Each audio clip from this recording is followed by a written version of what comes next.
Yeah. You guys can take your time. Everybody's gonna take their time.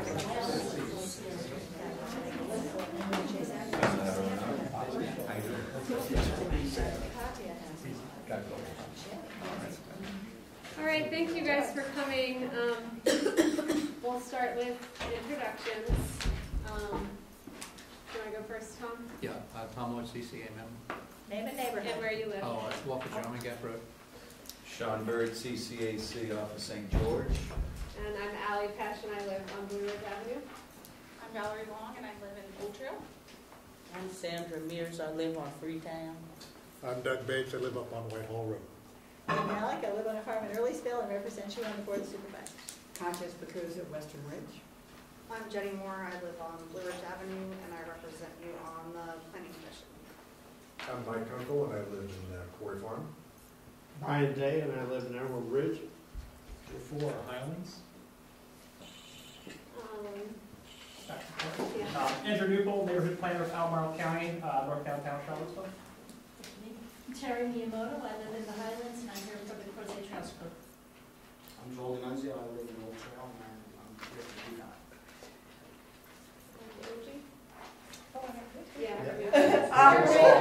I'm Angie Brement, and I live in Old Trail.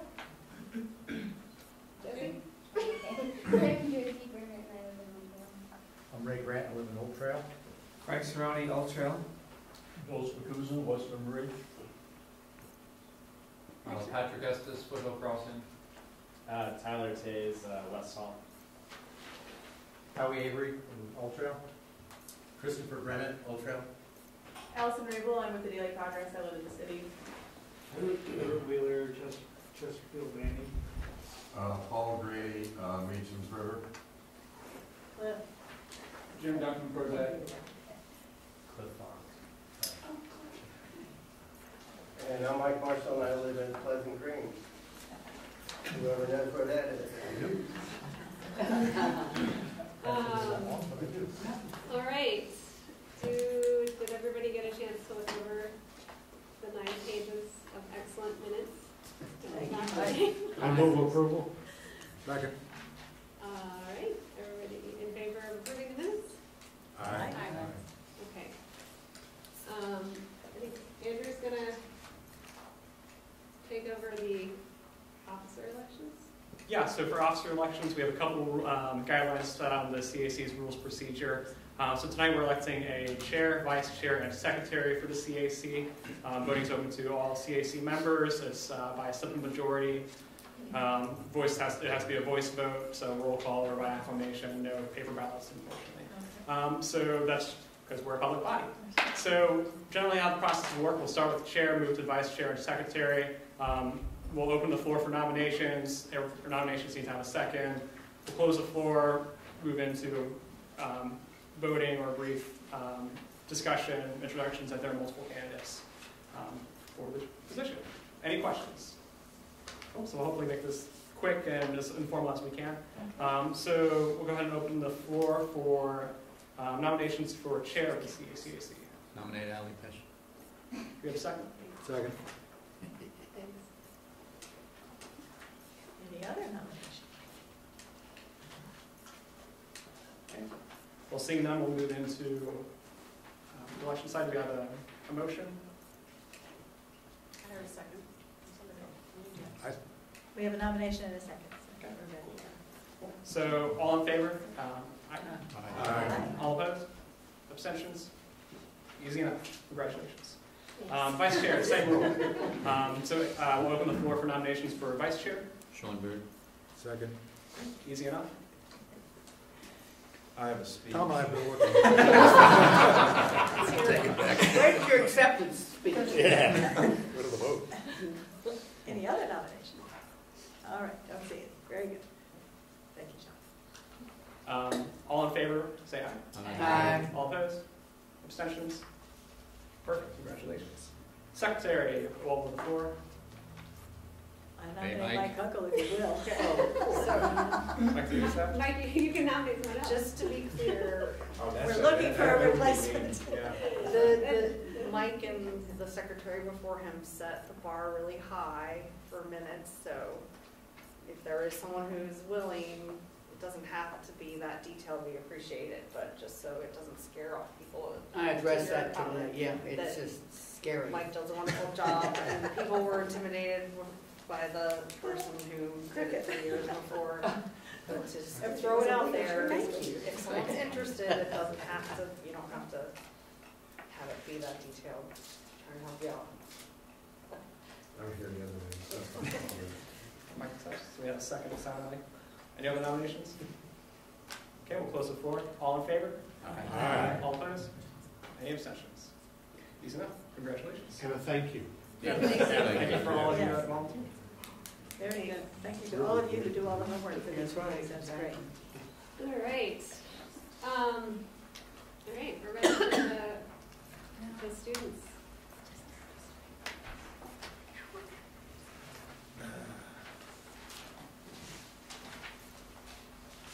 Okay, Can you guys start just by introducing yourselves? Yeah, yeah. As we get it?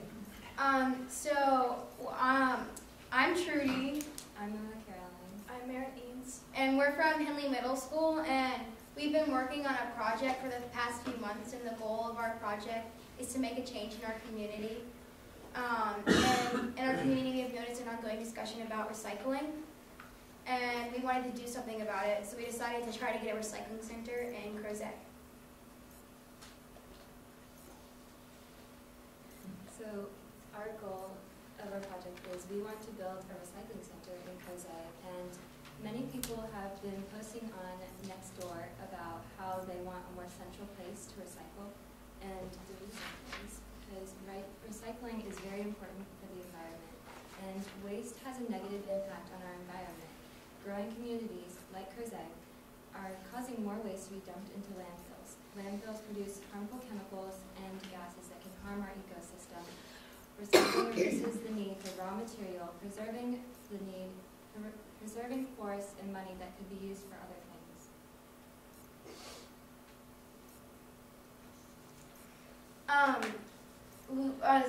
We need, like, if we were to do this, the project would need to be somewhere. So we have not yet found somewhere where it could go, but we'd love to hear suggestions. And we have talked to a few people, but we haven't really found like a permanent, like, we've talked to Frank Stoner, but we haven't heard back. And we would love to hear suggestions from you guys. And here's a few pictures that people have posted on Crozet's Nextdoor. And this one, it's something small, but it would be perfect to sort the recyclables into. And we had the idea we could sort into these bins and maybe have it transported to the new Ivy Center or somewhere else. And then in this one, we could sort the recyclables into the bins, and this one has a built-in compactor, and so this would be nice too. And then we need a place to send the recyclables. So previously, recycling pickup has not been successful in Crozet due to the fact that we do not have a permanent place to send the recyclables.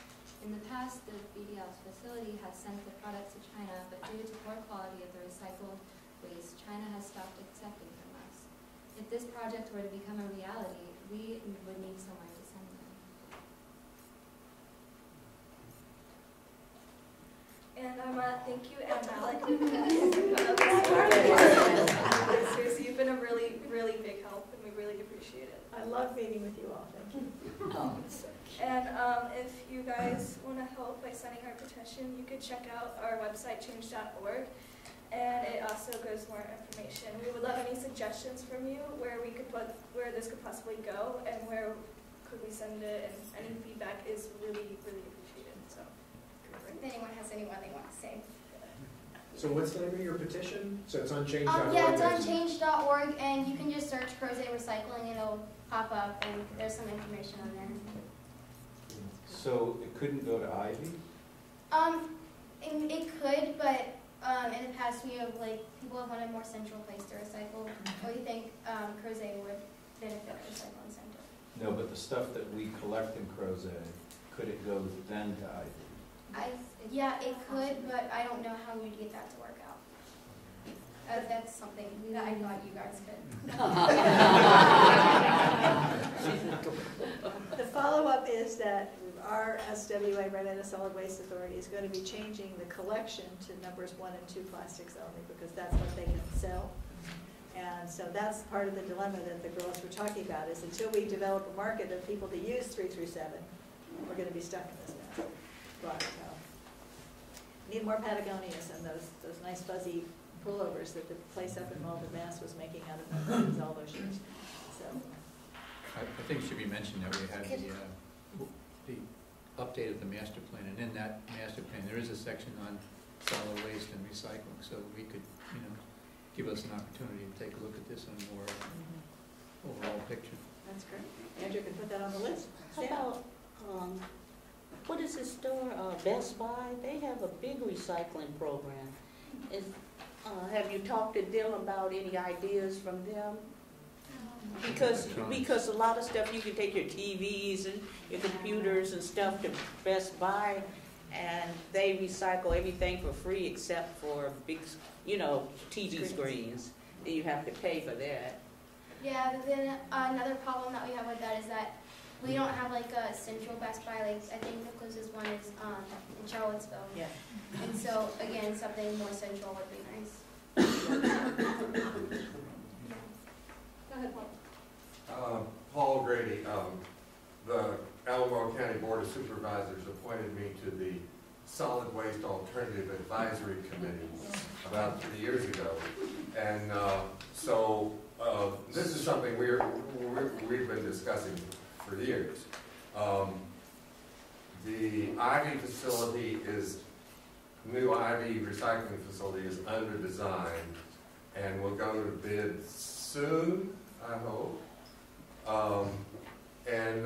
So we decided that it would be better to get Ivy up and running before we actually built the place in Crozet, because then it would take away from Ivy. And we want to get that up and established before we do the Crozet project. We're also looking at the possibility of doing a recycling center somewhere in the northern part of the county and then another one somewhere in the southern part of the county before we do Crozet.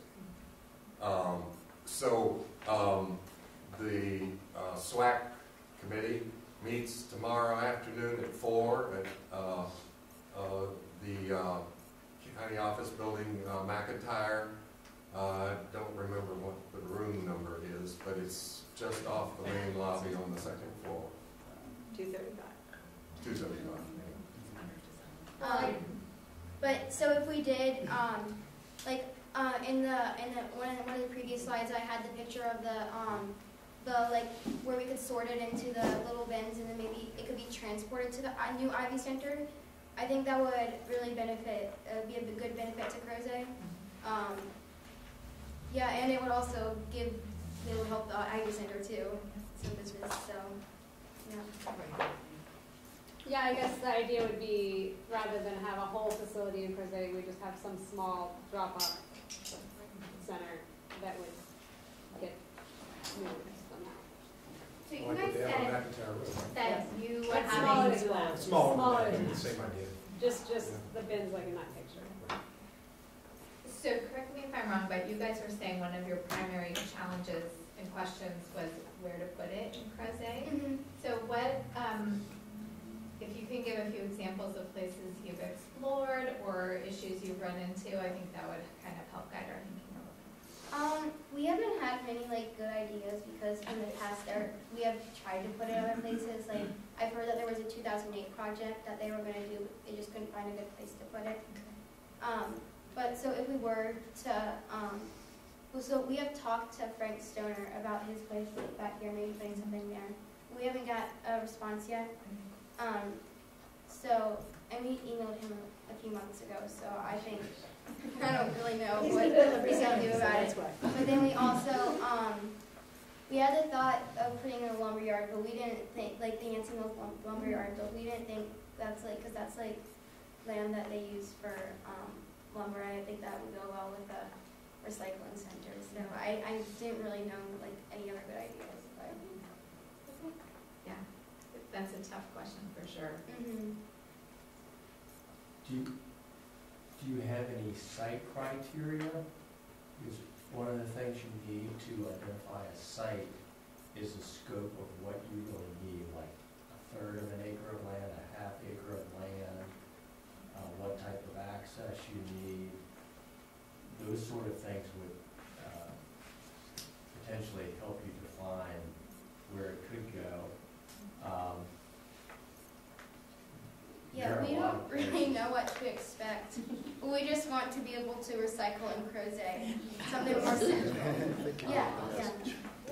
Old Trail's got a lot of land. Well, I was going to actually, Anne, kind of a question for you. All right. What, if any, are the flexible parameters that a developer or development like Old Trail might have to host something like this in their development? I do. The only partial answer I have is that as part of the Hollymead Town Center rezoning, there was actually a proffer to put one on that site. So that means it could be compatible with that activity, especially a small one. We, as part of the committee, and Paul was there too, we visited 5 different places in Little Nelson County, has 5 of these things for their 15,000 people. Fewer people in Nelson County than live in the Whitehall district. And they're small, 1/4 acre, 1/3 of an acre, and have 4 or 5 different compactors that are pretty substantial, and they come in.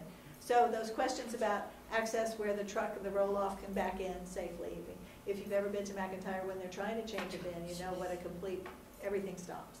So those sort of design features don't have to be fantastic half-mile long sweeps either. They can be sort of moderate, especially for cute little things like that. That's probably only 40 feet long. So that would be easier. And where does Nelson take theirs? They go to, I think everything is shipped to Amherst County. And Augusta County has 11 convenience centers. So Augusta's a little bit bigger than Albemarle, but they have 11. We have and they have also a very large landfill over there. So this has been a really interesting process for the last 10 years because for many years on the board, I mean, the 2008, the $250,000 that was in the budget in 2008 for the Crozet Recycling Center, as Joanne Perkins will remind all of us every time he's here, went away during the recession.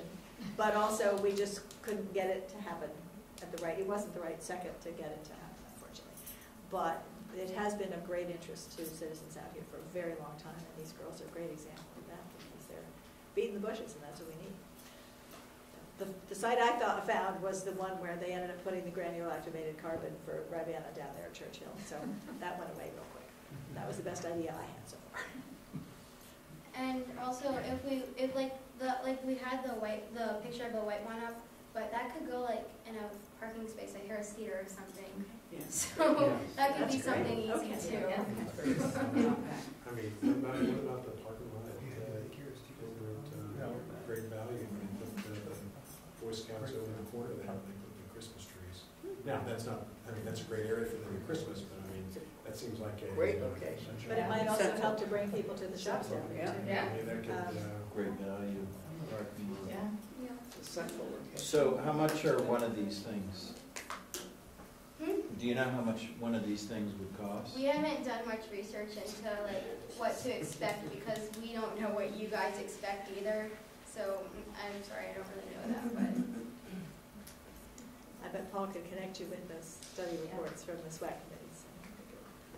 Probably. It's all in there. Ask a question. Sure. You talk about recycling, right? What are you going to do with the recycling? She said, Ann mentioned that they take it to a landfill. That doesn't mean that's a recycling. Recycling is when you go to a corporation that recycles the recyclable material.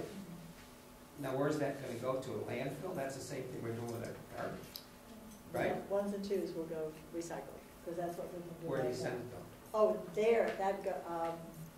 To a recycling company? Remember where it goes? Where what goes? The 1s and 2s that go from Ivy, the plastics. I think it's East Bedford, something like that. It's something in Chester. Oh, that's okay. Chester. And they do actual recycling? Yeah. What is a 1 and a 2? Those are different numbers of the plastics that are being recycled. What about the glass? And then the glass has a place in North Carolina, and Virginia is also building a glass, what do you call it, remaking, to be able to make bottles. It's south in the Petersburg area. Okay, I just wondering where the stuff is going to go. Yeah. So were we supposed to only be putting ones and twos in our recycling This is bins? coming, this Yes. is coming. Yeah, but what are they doing with it now? I mean, they must just be throwing Yes, it the away. time is taken all. Yeah, so They're taking one what I'm through saying is seven. the sort of rollout of the new educational stuff is in process of getting ready Yeah. at our. I'm just SWA, wondering so if I'm wasting my time taking it now. Yeah. because It's just getting thrown away, right? That's my understanding. If you're going to McIntyre, they will stop taking 3 through 7 July the 1st. Yeah. Yeah, I'm just wondering, between now and July, there's no buyer for it, so I might as well put it No, in the there's, trash can. whoever sorts it down in North Carolina, landfills, the 3 through 7. Oh, so they're sorting the ones and And twos we're out. They're paying, sorting it, yeah. we're potentially paying to put it on a truck to drive it, to go in and get sorted if it So as an example, what is 1 and 2? What does that constitute? You have to Which just one's a look milk at the carton? bottom. A milk jug is 1, Okay. but like a Coke yogurt bottle? container is like a 5. What's that? A yogurt container, like a yogurt tub is a 5. But, like the salad clamshells, those are usually a 1 or a 2, I don't know. And that's on the bottom? of it? It's on the bottom, there's like that little triangle Triangle. and it has the number inside it. Yeah. I looked it up. All right. Everyone is. As someone who's spent a lot of years working in recycling, the future of recycling, Atlantic Magazine has suggested this month that has no future unless there's a demand from consumers to buy recycled products made from recycled goods. So if you think that you're recycling by separation, you're about to learn it's going to go away. 3 through 7 in plastics. Glass will be soon likely, except it looks like Virginia's going to get a facility, which I hadn't heard. But nationwide, most recycling centers have quit taking the glass because there's no place to take it. So what about metal? Huh? What about Metal has a cash value. So like And so it tin usually cans does and pretty- aluminum cans, those are still. Aluminum cans Steel. have a Iron. very high value. If you can get good, clean corrugated, it has a good value. And mixed metals frequently. It matters where you are in the country, and I think we're doing okay there. Okay. But paper, our markets are really weak. And when you go to the store, you gotta just insist on buying products that are made from recycled products. Otherwise, we're just waste. Okay, well, Thank you, girl. thanks. Thank you. you. Very good. Thanks a lot for coming. Thank you for having us. We look forward to chapter 2. Yes. All right, Joel, you ready?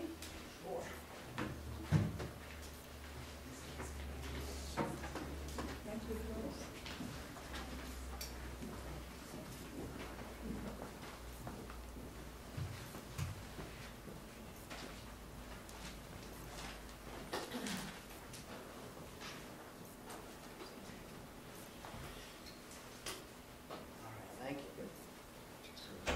Good afternoon, good evening. I'm Joel DeNunzio, I'm your local VDOT representative. And I came to talk about a bunch of projects we have coming up in Crozet and any other issues you guys would like to talk about today. It's a little dark here to see this, but this is We the... could, if somebody's willing to hit the lights behind you, Brian, Move this side. that would help.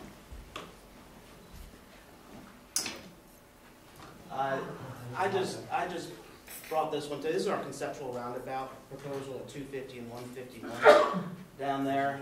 We've been working on that project. It's part of a design build project, and I'll talk a little bit more about it later on as I go through these projects. But I was thinking about what we wanted to talk about in Crozet today, about transportation and issues we're seeing in projects we have coming up, and I came up with this little list here. This isn't all the projects in Albemarle County that we have coming up pretty soon, but this is the one that I think most relative to us as residents of Crozet. We've got a couple roundabout projects there, number 2 and 3. The top one you might not even have heard about. We got to replace the bridge on 240 over Licking Hole Creek, and if you know where that is, you might go across that bridge and not even realize you're going across a bridge right now, but it's north of Chesterfield Landing and just south of Oak Street there. We're coming up in a couple of years, we're going to have to replace that bridge with a new 2-span structure. And then we have a few projects at 64. I think they're relevant to us if you commute into Charlottesville from here at the 118 exit and also at the 124 exit. I also want to talk about traffic on Crozet Avenue right out here. Last time I was here, I think a couple years ago now, We talked about the intersection of Jarman's Gap Road, we talked about Tabor, and I told you I was gonna get some data, and I got the data. It only took a couple of years, but I have it. I wanna talk about, It's like 18 months.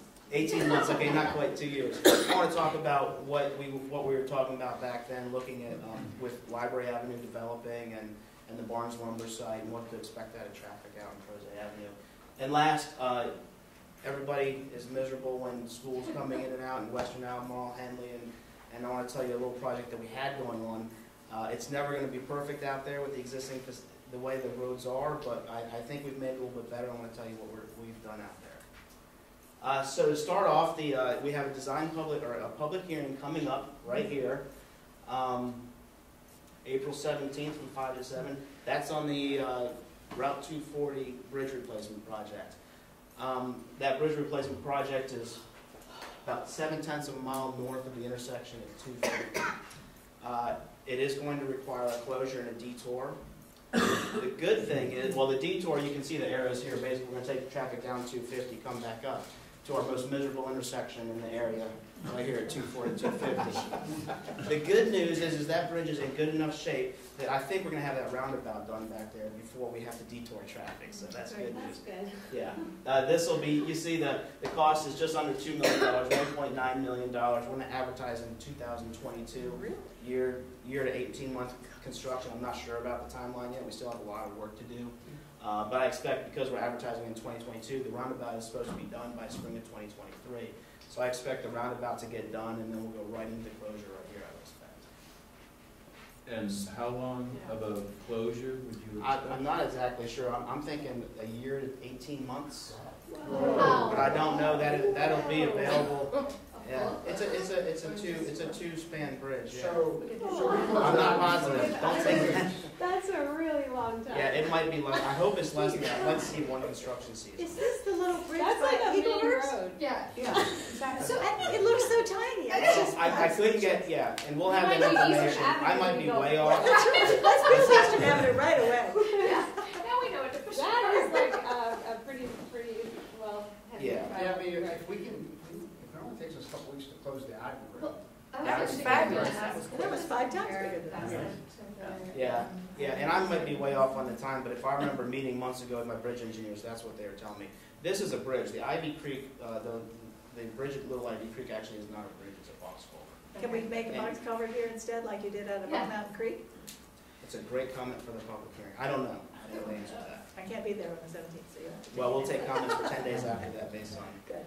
So, yeah, so that's coming up. Want to go back to that? It's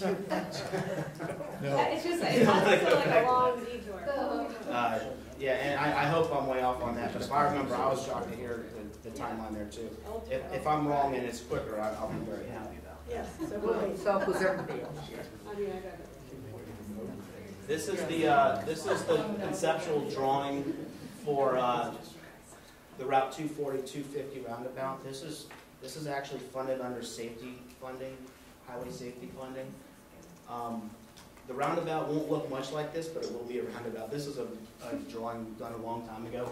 We don't expect to have the long splitter islands there. We will have splitter islands, but those are rather long, and that's because of the creek down there and everything. We're not going to be able to widen that much. So it'll look a little bit different than this, but the concept of a roundabout will be there. One of the challenges is we're very close to that restaurant that was built there. So we have to work around that one there.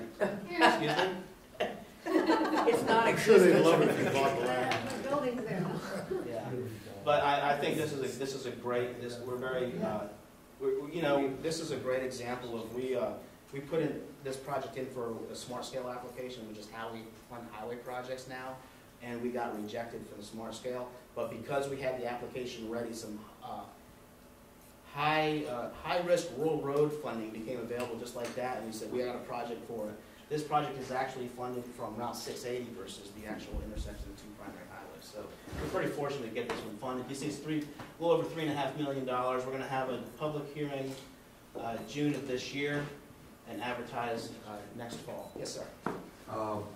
Is there not a stormwater retention? If we're putting enough pavement out there, I'd imagine there will be, yeah. Yeah, this is very conceptual. Yeah, I would highly recommend that you put it in the center of the roundabout. Since you're basically in floodplain everywhere else. Yeah, well, we can't put it down in the floodplain. I would expect, one of the things, and I gotta get my orientation here, this movement right here for truck traffic is gonna be difficult, and because of the so many constraints, the circle is actually gonna be smaller than a lot of roundabouts. So the center island is going to probably have to be traversable by the rear end of whatever trucks service Star Hill and Music Today, things like that. So it's going to be a mini roundabout. This is not technically a mini roundabout, but it's going to be it's going to be larger than a mini, but not quite as large as we might like it because we just can't get in that floodplain. So the orange ring will be the roll-up where it's paved there. So Yeah, at the back end. but this whole area in here, you might have some tracking across the green with the larger trucks, and we're going to have to accommodate that. But this was approximately the same size as the small roundabout at the airport, where Crutchfield's trucks and Old Dominion trucks go back through there all the time. It might be a slight bit smaller. Oh, it's a lot smaller than the one at the airport. Well, there are two there, and one of them's big, and the The other one's circle little. size, the circle size. This will not have any of the auxiliary lanes. Yes, ma'am. So does this road have to be closed during construction too? No, this road will remain open during construction. Yeah, it's very difficult. That's two primary highways. That's a tough one to close. You know, and anytime, we saw it at Little Ivy Creek, you know, if we can get a full closure for that shorter period of time, we save a lot of money, and it hurts for a little bit of time. I think it's well worth it. Sometimes we just aren't able to do that. Definitely preferable. Yeah.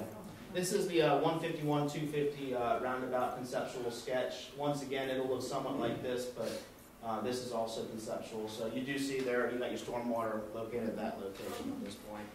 $5.8 million. This is part of a 6-project design-build project contract we're putting together. We plan on advertising June of this year. And the 6 projects, including this roundabout, the 64 projects that I'm talking about today, the 264 projects in this project, completion by 2023, spring of 2023. All 6 projects now on that. Joel? Yes, sir. We've had a light up there at 151 for a year, 18 Yes. months. That strikes me as working just fine. Yes. Is there any evidence that you have that it's not working? It works great right now. I actually did a presentation to Nelson County Board of Supervisors, and we compared what we have today with the signal and what we're proposing. So that's a temporary signal, so it's on the tether line right now. So if we were to build this intersection as a fully signalized intersection, permanent infrastructure, we would have to do a few things, but with the existing lane configuration that's there today, the left turn lane from 250 going west is too short to accommodate future growth, and there's no turn lane, there's not 2 lanes coming out. Both those additional lanes were identified. If we were to have this as a fully signalized intersection for 20 years from now is what we're looking at, it would fail as it is today. And they think that the roundabout would succeed? Yeah, so we did an analysis of both. I thought about bringing additional information here because I get that question. And if you look at the life cycle cost of this roundabout at $5.8 million, and you progress it, and you use today's dollars for the 20-year life or the life cycle of it versus a signal, with adding the turn lanes, you actually get the roundabout is actually cheaper by a couple $1 million. And you've anticipated ways to slow the trucks down coming off after the mountain. Well, the one good thing about this is that roundabout right there is about 6 feet higher than the existing grade. So we will be reducing the grade slightly. Okay. But yeah, you have the same concern with red lights. What's important Oh, about sure. No, I understand. is to go up the hill and make sure that the trucks know that they're coming to a roundabout. Yeah, but if they can anticipate they might hit a red light, they might slow down. If they know they're just going to hit a roundabout, they won't slow down. Well, don't tell. I hope not. I hope not. Roundabouts are approved as a safety measure. They accommodate traffic great, and I think it's a great solution for this area. And because that's a couple of major roads, you don't anticipate closing the roads, just we'll work around construction for what, 2 seasons? 1 season. 2 seasons. So we expect construction will start 2020, late 2019, 2020. So because we're putting 6 projects together in one package, we're not telling the contractor what order they have to build in. It's up to them. We think we're getting economies of scale by putting all of them together. The total package is about $36 million, and The largest project is, I'm gonna go over in a second here, the diversion diamond interchange at 250 and 64 and exit 124. But we expect that one to go on.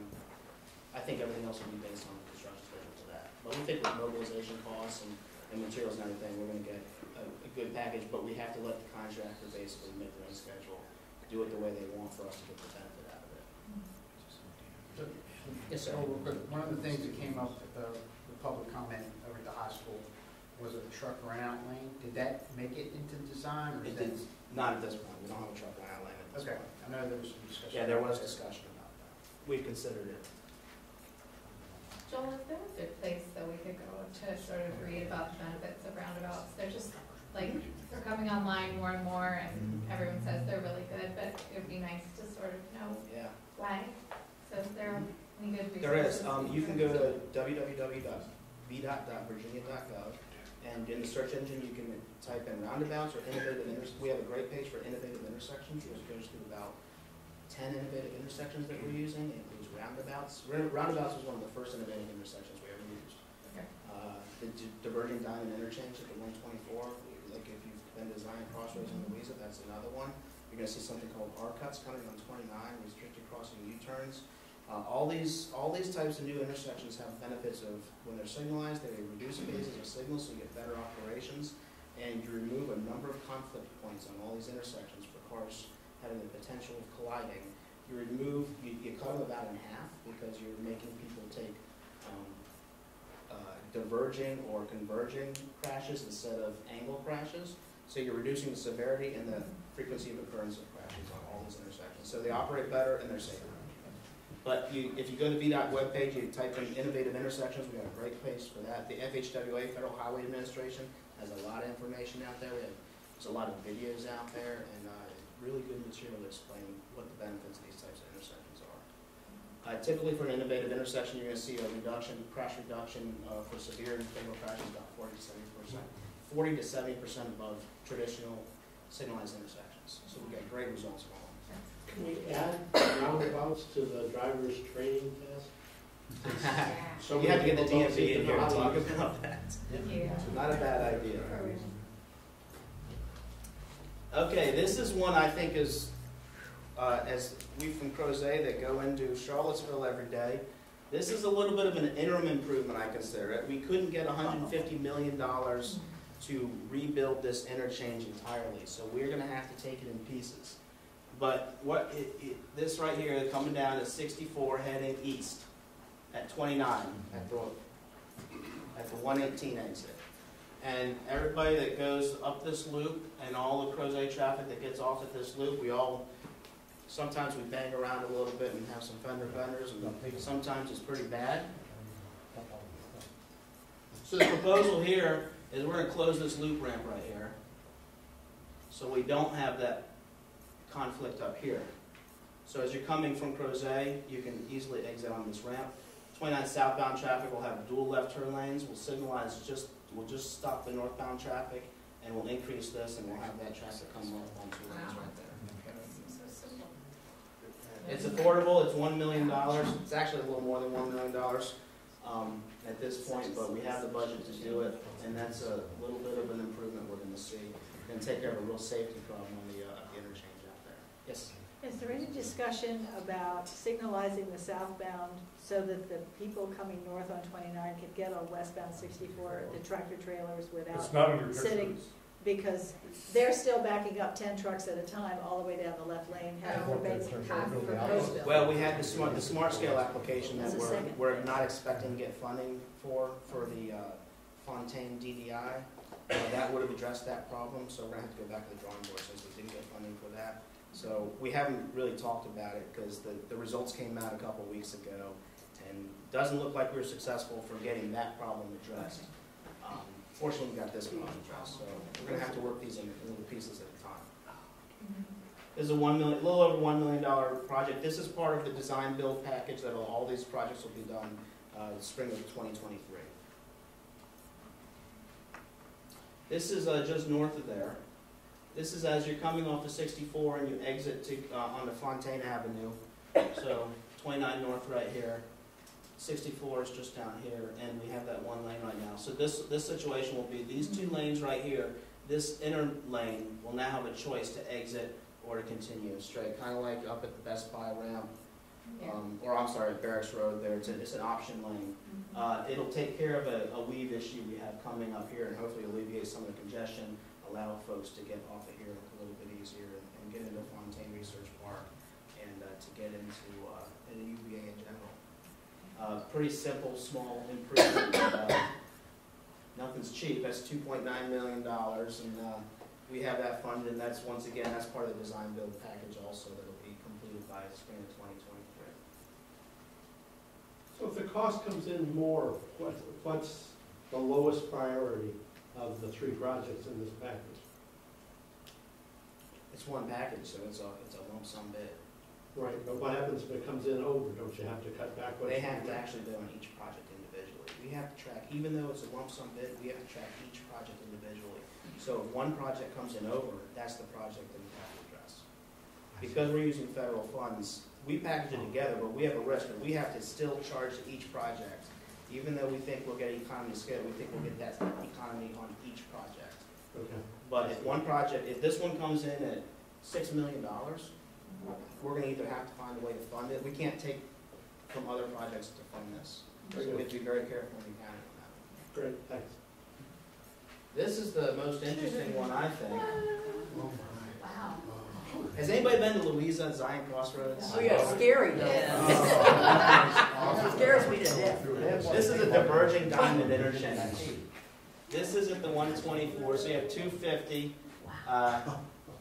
East is over there, Pantops is over here. This is Hanson Mountain Road. This is your ramps to 64. And this crossing movement is a little bit crazy. This is one of our more interesting, innovative intersections. What's interesting about this is these movements right here. The fact that you crisscross the traffic in the middle allows free flow movement onto the ramps and off of the ramps also. Because the traffic is flowing, you're no longer crossing that ramp traffic in front of other traffic. You actually have a safer intersection here than the existing situation. What's really interesting is this is signalized and that's signalized. Those two crossing points are signalized, and there's only two phases in these signals. And if you're wondering what I mean by two phases, basically all this traffic is going at once, and all this traffic. There's no left turning traffic. There's no we sometimes at a traditional signal we have 6 phases of traffic, and they're all competing for green time. Here it's all flowing one way or all flowing the other way, and these ramps are all coordinated. Works really well. So help me orient. I'm looking at this. I'm going east when I go up. East. East is to the Yeah. left. So this is the hotel up here. 64. Coors Ice Cream is down here. East. East is Lego Drive. Yeah. So Pantops is over here. East is up. East is up. Okay, so I'm Pantops is on the left. Gotcha. Shadowell's on the right. He's standing where Martha Jefferson Hospital is. I am in the hospital. Is Okay. Louisa But not because of this intersection. Thank you. Yes. Is Louisa going well? Yes. The first time you do it, you're just terrorized, though. I mean, everyone's coming towards you and behind you and around you, and it's like... You know, I agree with you, but the first time I went through the Louisa, I knew what to expect, first of all. Oh, you did? Yeah. But I was terrified because of the barrels before it was fully open to traffic. And that's where I think we really need to do an improvement in this construction.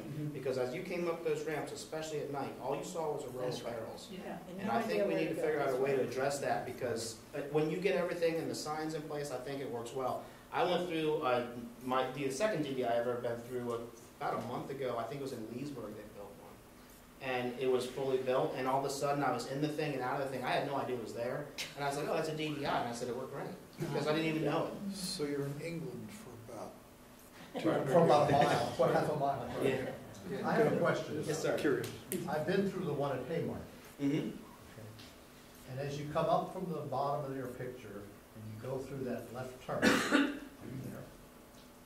The crossing movement? keep going. Right here? On the right-hand side. Right here? No, on the right. On the right-hand side, coming off of Crozet. 64. Okay. Come off 64, you come up into that diversion and you Right. go toward the left. Yep. Right there where you're, there's a traffic light there, Yes. correct? Mhm. Okay. Now, the through traffic has a traffic light to the right, back Right there. here. Okay? Now, in Haymarket, I had the a scary experience of being at that light, have it turn green, and the traffic had backed up from the light on the left there. Right here? No, No. right here, to the left. The diamond on the left, That yeah. one. Yeah. Traffic had backed all the way up through. So our light turned green, we all started to go, and the other traffic was still coming. From the right. From the right. Yeah, because they hadn't cleared. Because they hadn't cleared the intersection. Is this clearing space right here? Right. Yeah. And that was very scary. A lot of horns honking and people doing all kinds of stuff. Because they thought, you're usually there at a light, your light turns green, those guys got a red. Yeah. Not free fall. They're free for all the way back to the other side. And so, for that reason, I don't like them. Oh. And I don't trust them. Because there's no... Right. That's really one of the intersections that needs to be passed. That's a very interesting, you have such a large clearance It's right like there. these, in a traditional plus intersection, it's like being caught. in the Yeah, middle you of the can have, intersection. traffic Yeah, there, you're but in you the know, class. I think we, I think know one not of the to be there. differences, I think one of the differences is we know how to deal with that situation because we dealt with it. We've dealt with it all our life. Well, We've it's dealt all with it our all our life. life. We don't know how to deal with that Imagine if situation. those cars were free to come. Right. Well, we're gonna have this thing operating so efficiently, you won't have that situation. I don't believe it. Well, you know what, you're right, it'll, 25, 30 years from now, we will be in that situation. In fact, it's just the traffic flows. It'll work, when we first open, it's gonna work for a number of years very well. Very well, much You're better gonna have to than put a light in Yeah, you can another add spot. another light, Yeah, so so that they get if around you're and mess caught with in that. this. Well, this is another conceptual, the more current drawings are tightening up a little bit, so you're gonna have a little bit less of that. I can't show those because we're in the procurement phase. We're not even driving, so this is Yeah, no one's expected gonna be at last driving. council. This is an improvement to handle a certain percentage increase by year of traffic, so how long is this? Usually we're looking at 20, 30 years in the future from the design. I think this is, I can't remember, it's 20, I think it's 2040.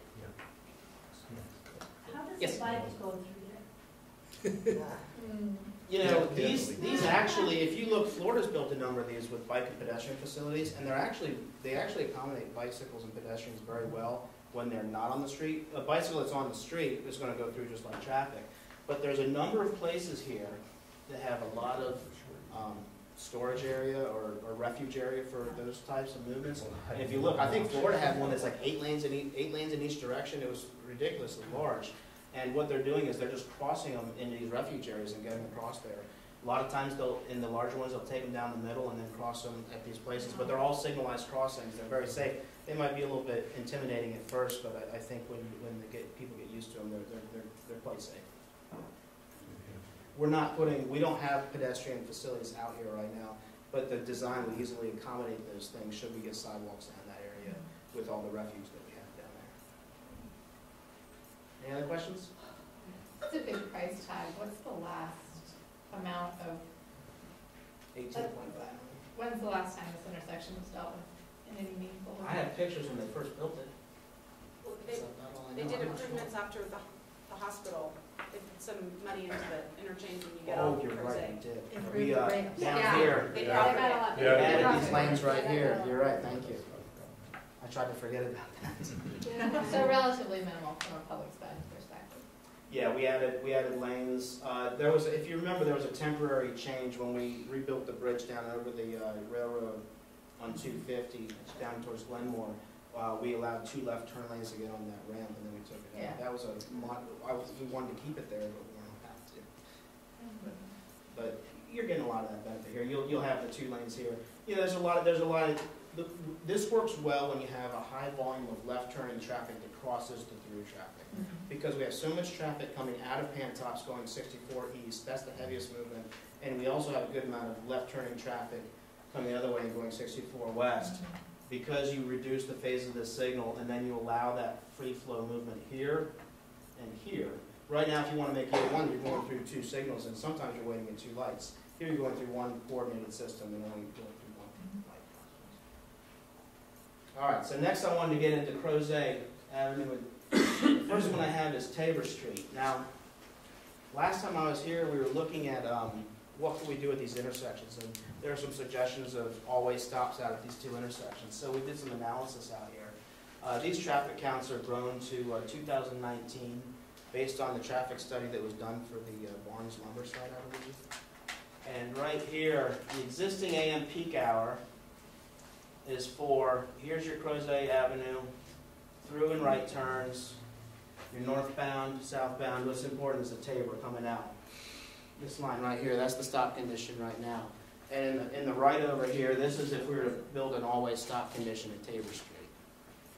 And what we're looking at is what delay we would expect. So you have, right now, you have A's on all of the Crozet Avenue because there's no stop sign there, obviously. You do have a little bit of queuing, southbound Crozet. That's because sometimes you have to wait to take a left turn from Crozet Avenue on a Tabor if there's opposing traffic. So you do have a very small queue, but 2.5 feet is basically, every once in a while, there's one car waiting there to take the left. Tabor Street here, existing, you have a 70-foot queue, probably about 3 to 4 cars on average. Now this is in your peak AM hour. This is what we expect to be about 95% of the time in the peak hour, that queue. You see your Tabor Street, level of service C is relative to 18 seconds average delay per vehicle that goes through that intersection.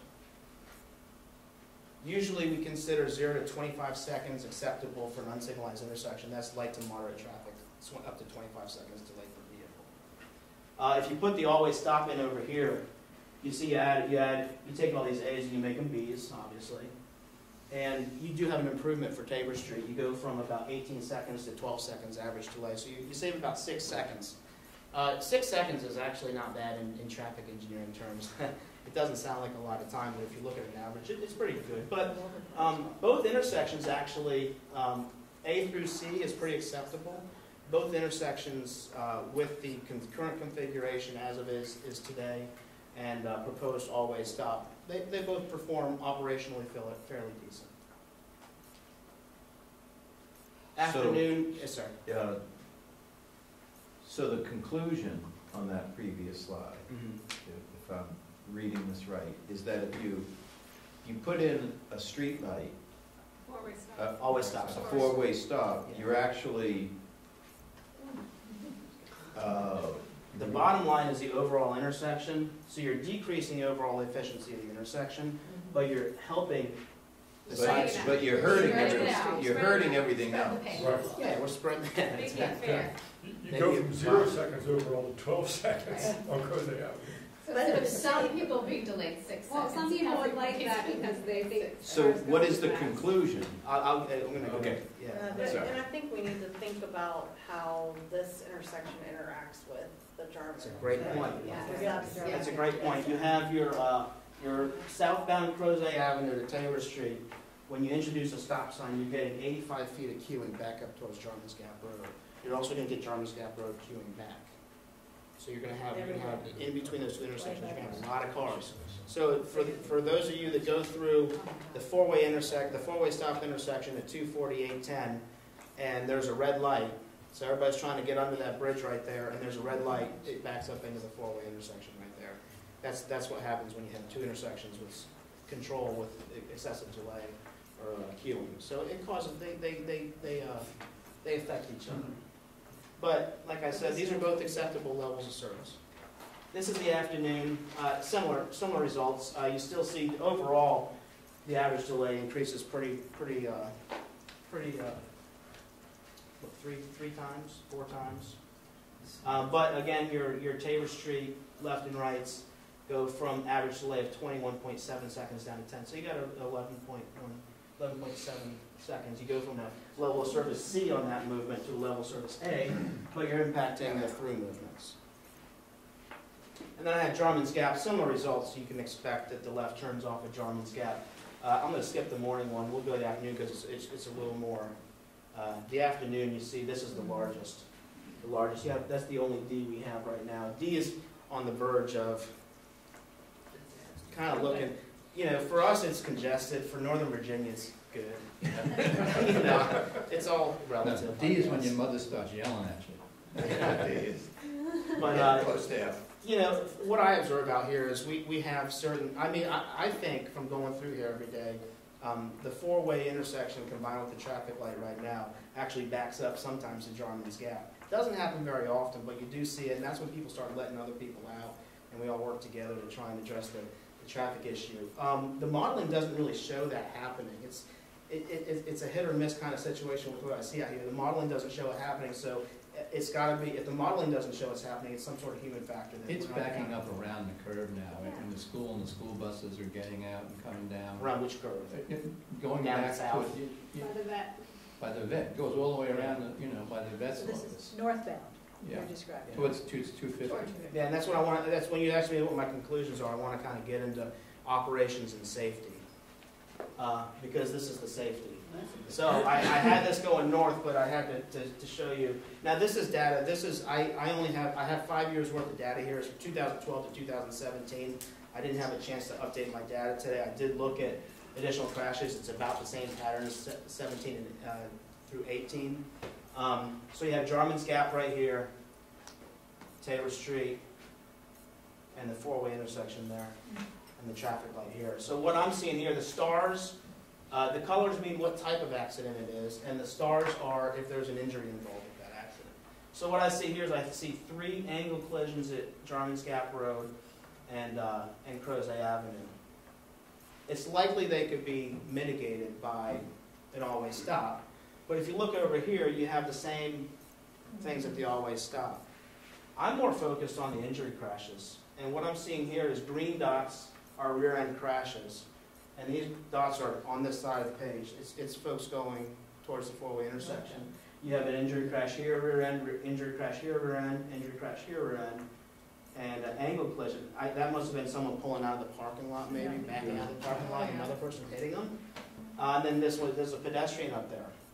What I see is I see rear end collisions going on through here. I see the congestion by the four-way stop right now, and combined with the traffic signal, people are having rear end collisions. Now, you don't see a lot of collisions out here, but they're happening. And this is 5 years worth of data, so it's not a huge problem. But oh, this is 5 years worth. This is 5. Yeah, we're not having. This isn't happening every year. This is 5 years worth of data. But we want to develop and see what the trends are out there, and that's why we want to look at multiple years. But what we're seeing is the cluster here, and we're seeing on the advance, and we're seeing where the backup is happening. That's where I think the problems are. Joe, we have a level, like you said, 691 is level D now, but you're going to be adding 126 apartments in the view, and then you're going to be adding another 207 units in Pleasant Green. Yeah, and I think that's why this data is important right now. I think what we do with this data is I think we're operating pretty well right now. If you look at the operations and the crashes, what we want to avoid increased crashes because we think the operations down here aren't working very well. But I think there is going to be a time where we get to the point where we're going to have to do something else at those intersections because we want to balance out the safety and the operations. Because if you're coming out of German Gap now, as you know, 435, you're depending on 2 things, on that light being red, so it's stopping the traffic going to 250, and somebody letting you in who's coming in. When it's backed up. Yeah. And that's... It's a short time period, but it is pretty congested in that short time period. What I think we do with this information is we take this information and we look at what Barnes lumber site development occurs. They're doing some more work with our traffic engineers to kind of identify improvements as the Library Avenue, because really, this is going to be our main intersection at some point. Library Avenue is going to, when it connects back there and we have development back there, that's going to be an intersection that we're going to have to do something about. And whether there's a coordinated light system where we operate this and this as one lighting system together, I don't know, that might be the answer or something. What I think the always stop data shows me is we have an interim. If we get to a point where we're usually use always stops when you get to a point where you need to do a light or something, but you haven't gotten the light in, you put always stops in, it addresses your issues until you get the signal in there. And I think that's what we look at. So we keep the data, we keep looking at it, and we see how things grow. Yeah, I think the big solution to the Tabor is probably when we get the eastern bypass done, if we have a connection. Because then you're taking a lot of that traffic off of there. It'll also be nice if we could get High Street right there. Right. A little bit better connection. If we could focus in here, there's a lot of things we can do. We just don't know how Barnes is going to develop that. That's all we have. Yes? So we're 2 years probably before that block is completed and those kinds of things are happening. So my concern is the always stops in that interval would, to me, I have no concern at all with slowing down the traffic on Crozet Avenue, because you've got pedestrians there who can't get across, you have people trying to come out and turn, because if the light is green at the Mud House right now, Crozet Avenue is just flying. And nobody goes, I mean, there are 20 cars backed up on Jarvis Gap and 15 cars on Tabor on a regular basis. And people are really frustrated by that.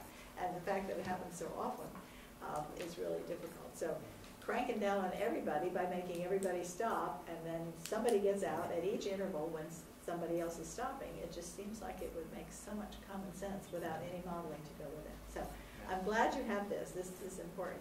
Well, I think this is important because it shows us that if we do have to get to a point where we're looking at always stops or some other sort of signalized intersection, we know how it'll work. What we don't want to do is we don't want to put an always stop in there and actually end up having more crashes than we have today. But it will slow everybody down, and that will, if the crashes are at 3 miles an hour, that's different than 40.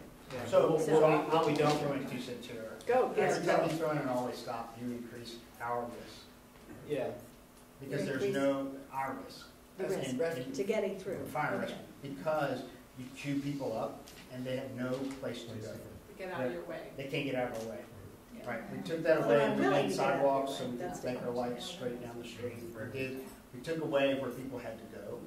So when you make an always stop, every time you queue a car, you put emergency response at risk. I think always stops are a great tool when they're used properly. When they're used for Yeah, traffic control, if they're used improperly, they can actually decrease the overall safety, and that's what we want to avoid. So Well, if you put we'll two keep lights, looking if at you put 2 lights there with Opticon, you don't have that Right, problem. that's different than an always stop. Okay. Yeah, The light- yeah, and that might be the solution, I'm not sure right now. The Mud House light's moving to Library Avenue anyway, that could happen sooner than all the rest of this stuff. Yeah, the Mud House light has to come out.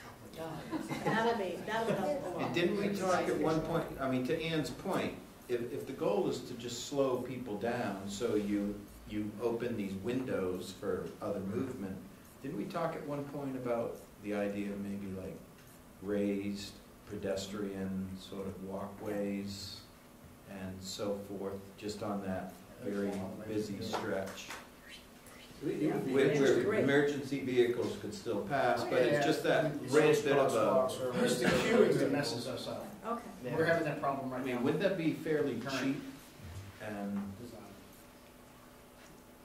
maybe only 2 million? I mean, Nothing's cheap, right? What if the crashes here are due to, somebody speeding, right? So, I mean, there's a lot of issues, other data that can be matched with that can probably help. I mean, Well, if you have some information on. There's, on you know, speed it through could be, we could look at each one of these crashes and see what they are. If the rear end crashes are speeding, it's just. I mean, I would assume that those ones under the bridge are not speeding. I mean, they're low. What's going on over You there? have people hit the bridge. Fixed out. You have a lot of people hitting the bridge. The orange ones and the blue ones are probably just someone hitting the bridge or something, hitting something else. They're looking at the mural. And the light green is other. They hit Now, those pedestrians. a lot of times other is a hidden Yeah. or some sort of It animal is a or little something. narrow. So going back to Tom's point, it sounds like from everything we've talked about tonight, the project you're gonna have on Crozet Avenue with the bridge, all these issues, the roundabout on 250, 240, all of them are extremely mitigated with getting Eastern Avenue done. Why isn't that the #1 priority? And it alleviates so many of the things that we've talked about tonight. And I know there's the funding issue over the bridge, but with all of this going on, I mean, to think about closing Crozet Avenue for an extended period is scary as hell, I think, for most of us. If you don't have Eastern Avenue as an alternative north-south thoroughfare, people are going to be cutting through Old Trail. They're not going to like that. And to think that people are going to be getting off the interstate, going all the way down, around, and then back into town is crazy. So why don't we prioritize Eastern Avenue at this point before any of this happens? I can't answer that. He doesn't have, it was interesting. I can't fund that already. What was interesting in the, because we're doing the master plan, $10 million and bucks, yes. And we're trying to shift the bridge over a little bit to cut the cost. Go ahead, Tom. the master plan, the last one we did, said Eastern Avenue has been recommended in the county plans for over 30 years. So now all we gotta do is change this to 40. you know. And that's 2008, that's 2010. Raise the price tag right under 10 million, so. Well, there's pieces are being, as the development occurs, the pieces are getting done. I expect some. Well, I think there was a big funding hope that application. the developers would, in their profits, would be paying for it. But obviously, a lot of that was built by right in there, which negated that. So the money that would have been available for the bridge is not. Whoops, you all right? But, Joel, not to put you on the spot, but to say I can't answer that, is that a? I can't answer, VDOT doesn't, we don't, the localities apply for funding for projects. The only projects that VDOT can initiate are like the roundabout at 240, 250, that's a highway safety improvement program. We apply for funding from the federal government to get those projects funded. Those are existing situations that have high rates of crash, high severity of crash also, that VDOT actually allocates the money. We put the application in. For capacity improvements, those are now, the localities are actually have to put the applications in. VDOT can't even put the applications in. So in Albemarle County, you have the county, the city within the county, and the MPO, and I believe can Thomas Jefferson Planning District also put a set of applications in? Yes. Yeah. And each entity can only put in 4 every round of Smart Scale.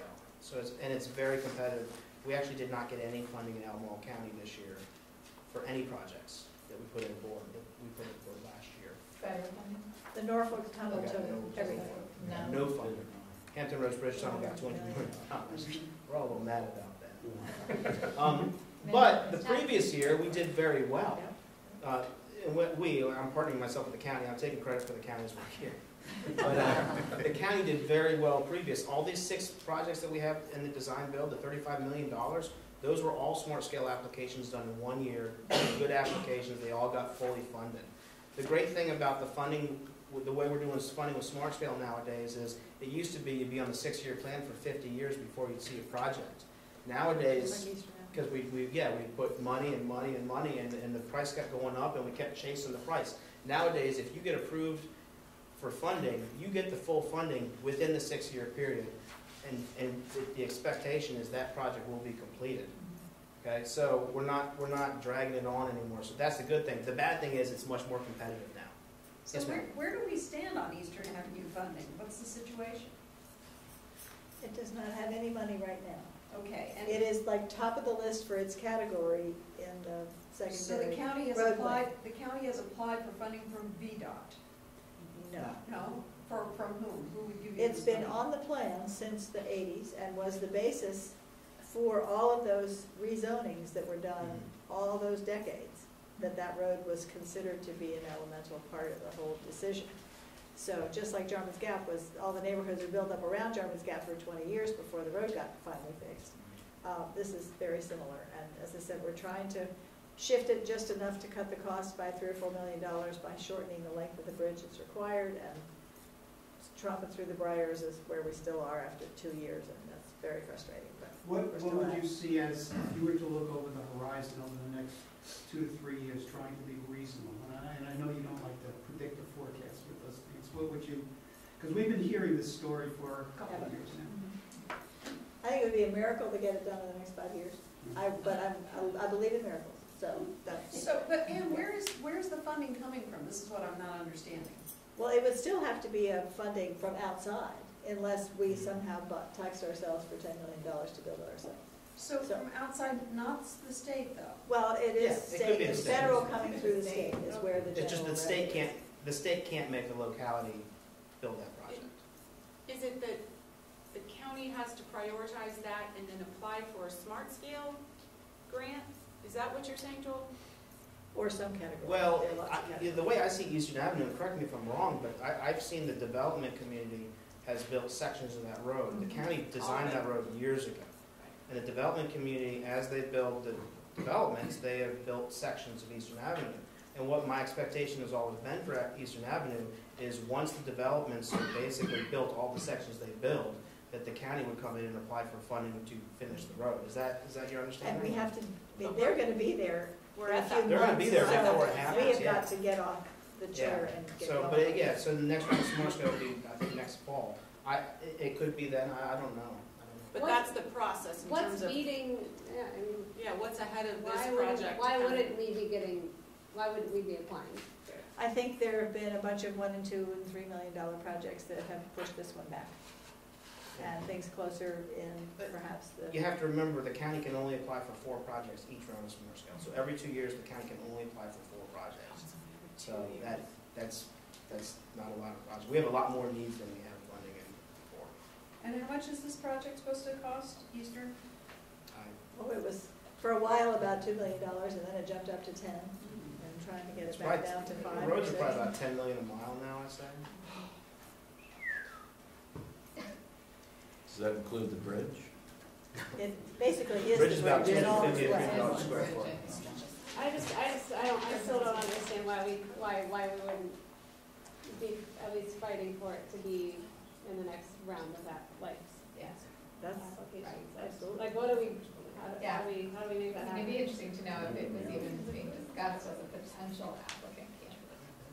Well, what's interesting is things become a priority because there are accidents and folks get hurt. This road doesn't even exist, so it doesn't qualify for that kind of money. Yeah. For safety. It couldn't have been part of the 6 because it's a separate funding. No, the 6 are not, the 6 were smart scale applications initially. So they were either capacity or capacity and safety. So why is On it the dual light scenario, do we have enough warrants to qualify for those? Not right now, but I expect in the future with more development that back in the Barnes Wonder site, we'll have to find some solutions out there. So, I'm sorry, yes? when, so if the county were to, if the bridge, if the connection were to be, that would be one that the county could pick, because I mean, I think the county's competing all over to, we're not the only place that has things that need improvement, but when how the smart scale works, would it take into account, like, all the problems that could be alleviated by creating that connection? I mean, because I understand it's like, it's a road that doesn't exist, so. Yeah, but you can build, under smart scale, you can build a road that doesn't exist. Right, but will they take into account, like, all these pressure points that it might relieve? Potential. Right. Plus all this proposed construction. Yeah. Yeah, so so each project is scored based on, I think about six different variables. Capacity or congestion is one of them, safety is one of them, economic development, environmental impacts, and something else. I can't think of right now. And each, excuse me? Access? Might be access, mobility or access. And it's scored based on, and we come up with a scoring process, and then you look, you can score really well. Now, the projects that Albemarle County did not get funded for this past time, they scored very well. They scored in some of the top 25 applications in the state. Hydraulic roads scored very well. It was just so expensive. The benefit to cost ratio took it out of contention for funding. So a project can score well and it costs too much to build and it's not getting funded. So we look at the benefit, we score it, and then we look at the benefit based on the scoring to the cost of the project, we divide it. And if there's money already there for the project, that gets taken off of the cost of the project, and you get a better score that way. And the highest projects are recommended for scoring. Well, it looks like it's one for the Crozet Trails crew, I guess, you know, one more bridge. Either that or a hell of a big bake sale. I have one more item. Do you want to talk about schools, or you just want to skip it? Yeah. Now let's talk about it. All right, so we have a lot of backup on Old Trail Drive and 250 every morning, every afternoon when the school buses come in and out. Prior to the beginning of the 2017 school year, we had the sheriff's deputy was letting all the buses out, and it was causing a lot of congestion on 250, a lot of backup in Old Trail Drive. We got a lot of complaints, and so our traffic engineers, we hired a consultant. We had an on-call consultant. They came out and they reviewed the traffic scenario. They met with the school system and they looked at what the busing requirements were, because what's important to the schools is their buses get into Henley and Brownsville and get into Western Albemarle High School, and they stay on schedule. So what we did was we looked at their requirements and we looked at how the corridor was functioning with the deputy out there. And what we were finding was the deputy was allowing all of the buses to come out at once. And, you know, there's something about like a traffic signal. When you allow too long of a green phase on any one leg of a traffic signal, it really messes up the whole system. It's better to stop the traffic every now and again, even though you haven't cleared the entire queue. Might not make a lot of sense, but basically intersections operate better when you shorten your cycles. So what we were seeing was the letting all the buses out at once was really causing problems, mostly on 250, but also on the other approaches. So we've got some requests to look at it. We got a consultant together. They recommended some changes in signal timings and circulation improvements. I'm talking about Brownsville parent drop-off over there. We're having the parent drop-off was coming out to 250 every day, causing a lot of problems. And the goal, we can't solve all the congestion out there. We don't have the lane capacity to do it. But the goal was to balance what we were doing, accommodate the bus schedules, and try and remove as much congestion on 250 as we could. So basically, we set up, we coordinated these two signals here. They might not seem coordinated because you still get some congestion, but they're coordinated. So basically, the buses that are coming out of the high school and going into Brownsville or whatever way they're going, we have a morning and afternoon plan, and that functions so it's designed so the buses get out of these entrances in 2 cycles of the signal instead of letting them all flow at once. And what we've seen is the queues on 250 reduce, not to where we'd like to see them operate at level surface A. They might still be at a D or maybe in an F, but we're not getting the queuing that we were seeing, and hopefully, maybe, I don't know if you've seen an improvement. You come through there every now and again on the Opticom system. I know it because I'm going to say something about that. So we think it's working better now. I think with what we've got to work with, we have a better situation. We have tweaked it a little bit. We actually had to add a little green time to one phase after we observed it for about 4. We went out and observed it for 4 days and tweaked it a little bit. We've gotten 2 complaints from the school about it, and I'll tell you what they are.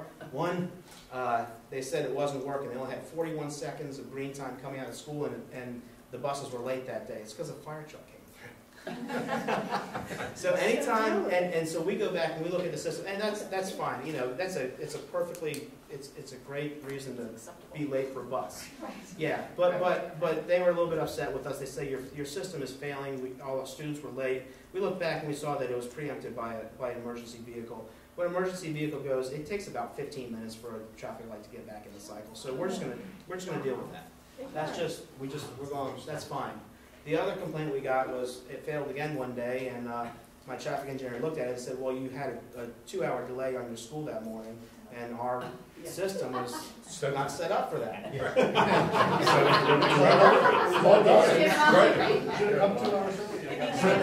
So now what happens is my traffic engineer, when he's at home in the morning, sitting in Stanton, he gets a call from Jim Foley on days that you guys delay school, and he moves the programming of the signal back 2 hours. So I think we're able to accommodate that. Hopefully he won't be sick one day and miss that call. That's very thoughtful. Too bad they just blamed him first instead of fixing it themselves. Yeah, but that was a very simple fix. So we're working that out. I hope to see it continue to get better with coordination of traffic signals and things like that. So, yes? I was going to say, as Joel knows, because I'm his neighbor, I drive that way every day from Old Trail to go downtown, so I go down the interstate. I've really noticed it better just in the last month or 2. I don't know when you did your tweaking, but it's substantially better in my experience. But it also, I think, has forced those of us who don't want to get caught in that it's really just from like 8:40, 8:45 to 9.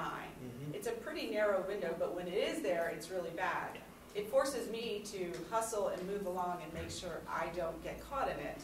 And I imagine there's maybe others like me, and maybe it's a combination of that plus the tweaking you've done, but I just want to thank you because it is much better. I've noticed it on the early side, like that in Brownsville. too. Like the 7:35 to 7:45 crunch is still not great, but again, it's motivating. Yeah, exactly. Sort of spreads Yeah, out. the beginning of the school year is bad because no one's adjusted. Yeah, right. But then now I feel like we're all kind of now we know when to read. Yeah. Yes. Can you tell us what the peak time, when you say peak morning and peak afternoon for Tabor and 240 or? It's a 3-hour period from 6 to 9 in the morning and 4 to 7 in the afternoon.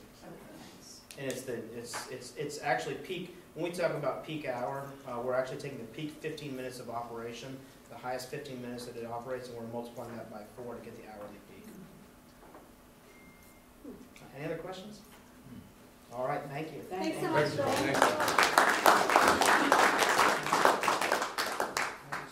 I'd like to propose a motion that we move up. Sure. And discussion of the Crozet commitments, given the time-sensitive nature of the budget, and it will be voted on before our next meeting. I think it would be important to make sure that we have that discussion tonight and get through that. I'd be glad to take any questions that people have. I really don't have a long lecture for you, but I do have materials for outside, various handouts that people, relating to people who had questions. So let's take questions about what you all have concerns about, and we'll go from there. Go ahead, Joe. Yeah. So first on the Eastern Avenue discussion, I just want to, I think people are interested about the funding and where's the money coming from. I know Jim Duncan had a great post several years ago on his blog called Tax Service Districts, I think it was, Jim, in Crozet. And there was actually a presentation, he links on there, that the Board of Supervisors did in December of 2016, specifically using Eastern Avenue and the possibility of using a tax district in Crozet to at least partially fund that. So hopefully maybe at a meeting coming up, we can talk about why that hasn't sort of stalled, or what was the discussion that went on there.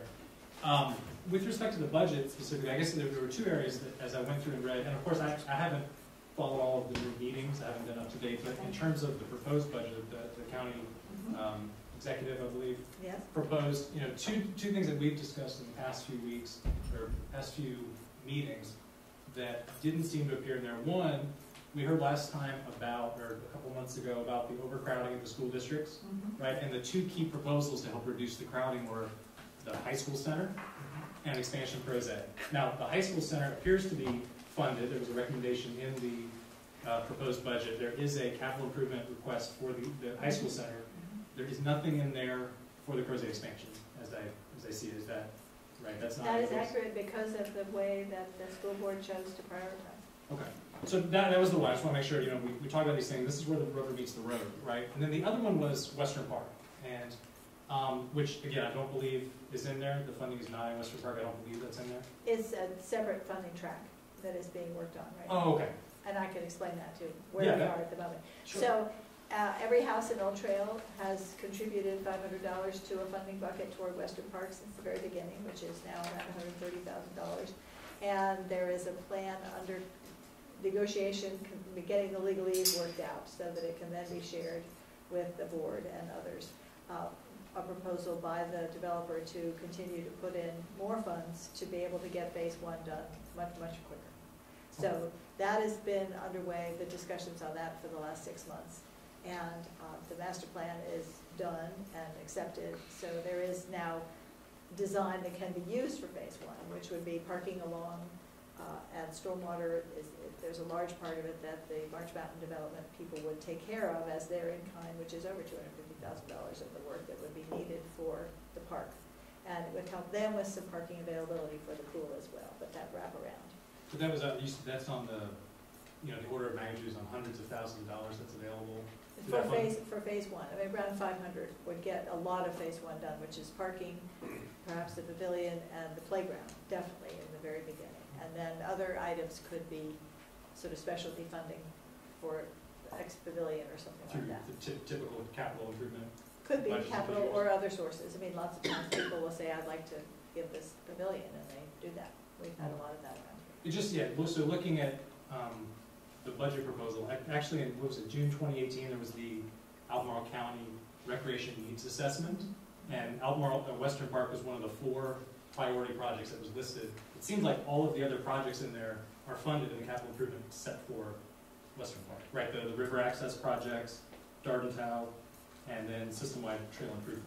Right? The only one that's not funded in the capital improvement is Western Park.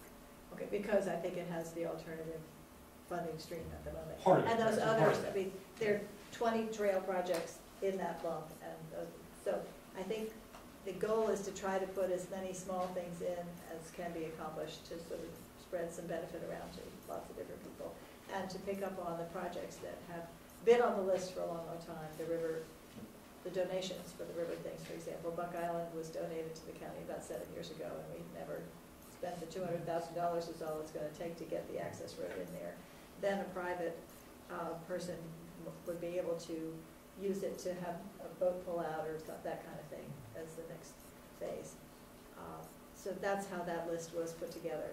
The Darden Town improvements for the fields is the big dog in this discussion. And it's a big dog for safety of the kinds of materials that are going to be used, first of all, from my perspective, and then for the dollars, because it is a very high demand location. And for all the 35 years since my elder daughter was in the first Seminole Girls Lacrosse League all those years ago in the early 90s, it's been rough ever since. And so I get it, but I don't have, that's going to be a very intensive discussion going over through the next bunch of months about how to carry that out. I think it's very well supported. We're certainly getting lots of comments about people wanting it to happen. And it's just one of the many examples in that needs assessment of work that needs to be done. I'd like to echo Joe's interest in the tax service concept, because it strikes me Eastern Avenue is of great high value to anybody living inside the neighborhoods of Crozet and almost zero value to anybody else.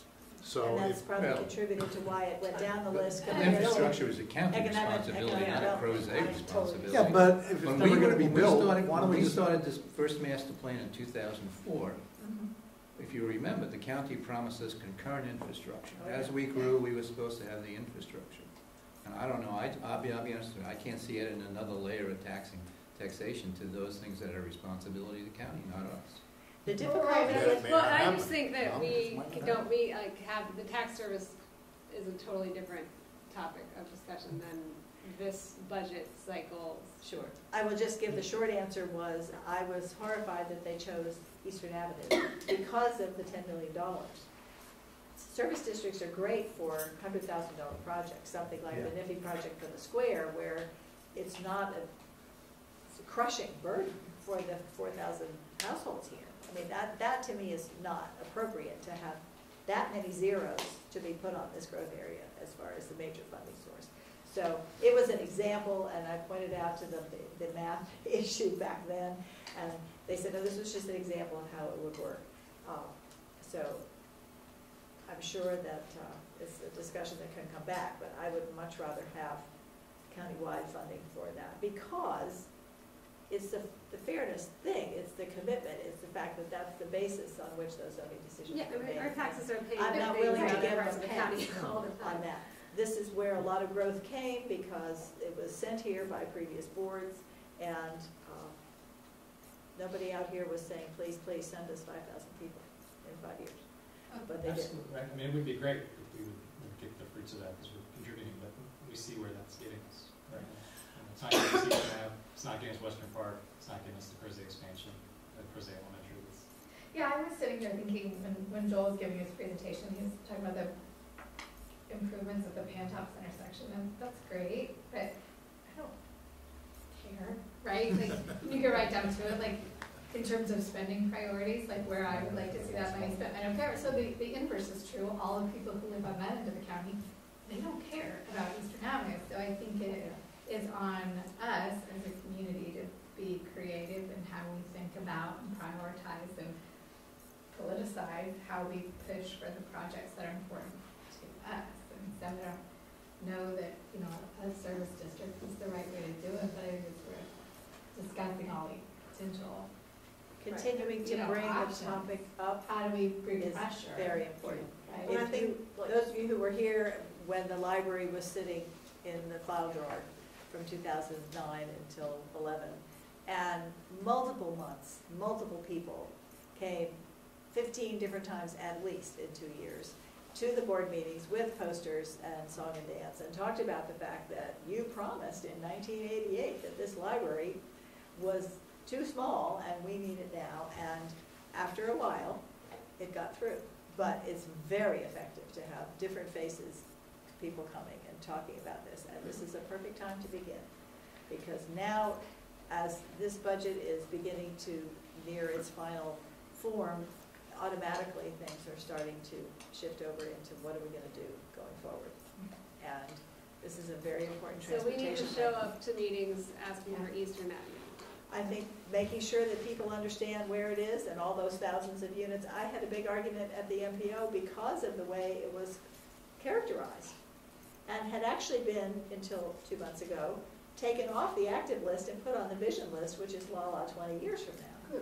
And I said, wait a minute, this has been on the priority list for the county. You can't just go and put it over here. And, oh, well, there were all these changes in the federal analysis, and you couldn't count safety, you couldn't count pedestrians, you couldn't count any of these other things. But it is elemental to pedestrians getting back and forth and all these other things. So we have a story to tell to turn up the heat in any way we can, and I appreciate any and all help in that. People get real tired of hearing one voice, but if there are other smiling faces in the audience with props, that always helps. And I'd say for the Crozet Elementary expansion, I mean, that's the school boards, we have to push them. I mean, that's not Ann's call, right? They have to figure it out. I mean, and that's why we had complete confusion last year, because first it was $100 million for this, and then it was $30 million for that, and then I'm very frustrated right now because they spent a whole lot of zeros doing modernization improvements that were not as well explained, thought out, or whatever, and now all the kids and all the parents and the teachers are all mad. Are you talking about Red Hill? Yes, at Albemarle High School, huge structural changes were made without preparation, and Yeah, it they makes took a me lot of very walls down. reluctant to say, here, have some more $1 million and go to do something. So that will be a discussion we will have at the board level going forward, and I'm sure I will be unpopular, and that's too bad. I'm very unhappy with the way it's been carried out. Should we spend a few I did minutes? answer the service station question. Thank you. Are you satisfied? Other questions on the budget or any other research that we need? Okay. And you brought some handouts, I guess. And there's papers outside, sort of the 4 or 5 seem to be most interesting things from other meetings, so in case people want to take one to go home, that's fine. Oh, let me also interrupt so I don't lose anybody. This is the renewal form for the property tax waiver for elderly and disabled, and if you know anybody in your church, neighborhood, or whatever who can renew April 1st, please take one of these home. It has instructions in the middle, and share it with them so that they have a chance to do that. Thank you very much. Andrew. Okay, well, I'll jump right in. So you might have seen this on the end of the agenda, and hopefully you all had a chance to review the transportation chapter of the current 2010 Crozet Master Plan. So for some background, this is the first time I think that as staff we've put these words on a page about an upcoming Crozet Master Plan update, so it's been a long time coming, I understand. But we're expecting to start in fall 2019 after we're done with the Pantos Master Plan update. I think that you had the chance to meet most of our team during the all joint CAC meeting last month, where we have most of us none of us were with the county when we did the last master plan update for Crozet. So we are inheriting the plans that prior planners and prior supervisors have worked with and members of the community have worked with.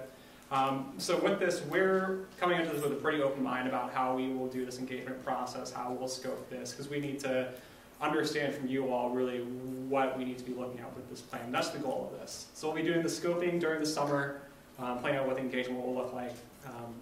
After the Pantops is all finished up, we had a work session with the board last week about this project. So that's a plan. So we'll be back many times, I'm sure, before we start kickoff to work with the CAC and see what you guys think we need to be doing. So there are 8 chapters in the current master plan. We're identified that if we have time over the next few months before the master plan phase starts, we're going to prioritize future land use transportation, which was tonight's topic. We had a lovely presentation from Joel on Parks and Green Systems. These are really the core of the master plan from our, from where rezoning or special use permit comes in. Here's what we're looking at. But we also certainly want to do this with an eye towards implementation, how we can get these facilities built and make a plan that's achievable. So with transportation, that was our topic tonight. So what we'll plan to do is do a quick recap of what the current recommendations are, and then jump into a kind of an open discussion about what are the current recommendations of the plan that are kind of problematic from an implementation standpoint. What are the issues that have come up since 2010 that we need to be looking at as staff and kind of structure our engagement process around. So I kind of grouped this into 4 general focus areas in that 7-page document. Kind of major street recommendations, so those what we already have. Proposed street standards like Eastern Avenue, the Main Street, and interconnectivity recommendations. But there's also, besides cars, a pretty big focus on bicycle and pedestrian connectivity and transit and ride share. So this is also the main map that's part of the transportation chapter currently. I think we talked a little bit tonight about Eastern Avenue, that alignment through here, kind of that Main Street, Library Avenue extension, and then also a series of other conceptual road networks that were identified to provide opportunities for interconnectivity for greenfield parcels, to integrate with the current subdivision, provide the interconnectivity we desire in the neighborhood model. So these are our current major streets. These are all places, roads that currently exist with certain streetscape recommendations. 250 West, for example, we talk about keeping a rural character, looking at providing a walk-bike path within the development area and signalization in certain areas. Crozet Avenue is, a portion of it is urban street with a streetscape area that was done a couple years ago, and a rural street section for the remainder of it with a multi-purpose path. Three Notch Road kind of follows a similar pattern, so a rural section on the northeastern border of the Crozet development area, and more urban street section between Crozet Avenue and Parkview Drive, Emerson Commons area. Proposed new streets has included that Main Street we talked about, which is being worked on currently with the Barnes Lumber rezoning, getting that figured out, and the Eastern Avenue as well, which I think we're all plenty familiar with.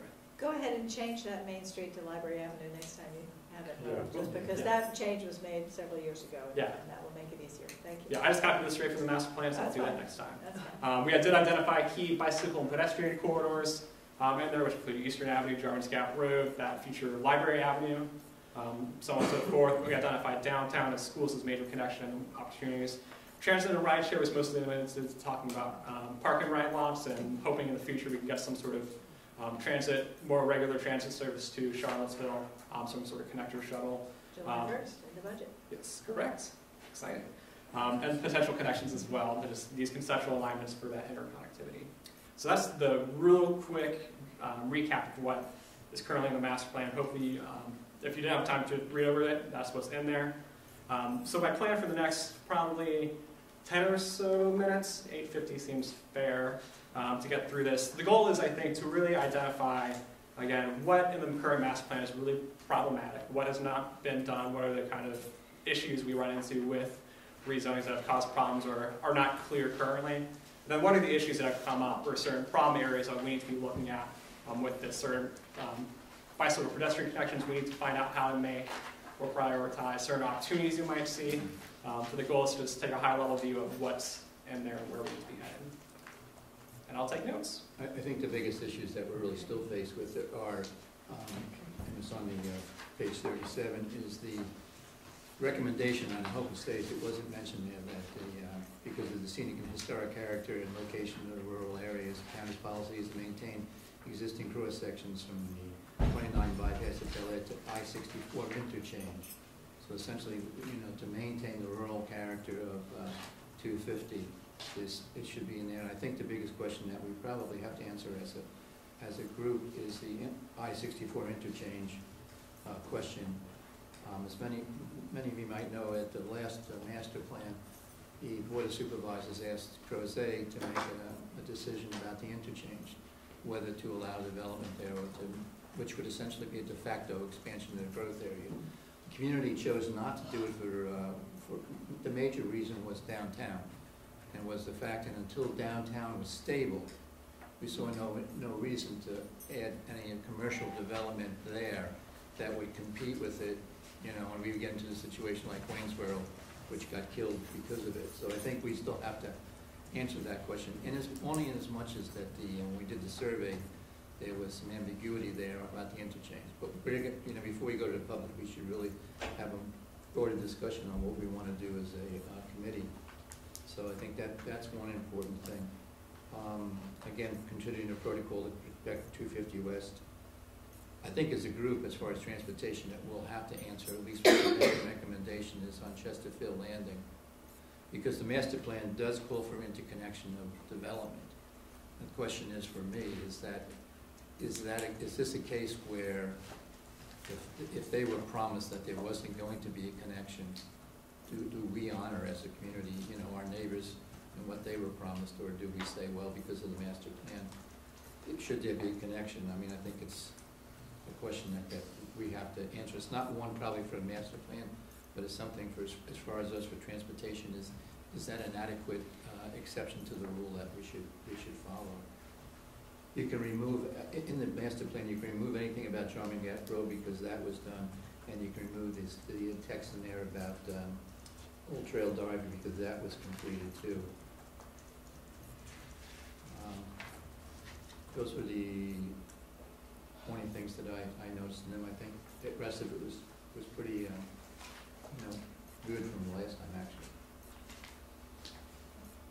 There was, in the last few days, the Thomas Jefferson, yada, yada, yada, plan approved the future pedestrian and bike trail priorities. And we have a very active trails crew here in Crozet. And I don't know how well those two, that plan prioritizes some of the work that we want done here, but how do we best incorporate that into the master plan as we move forward?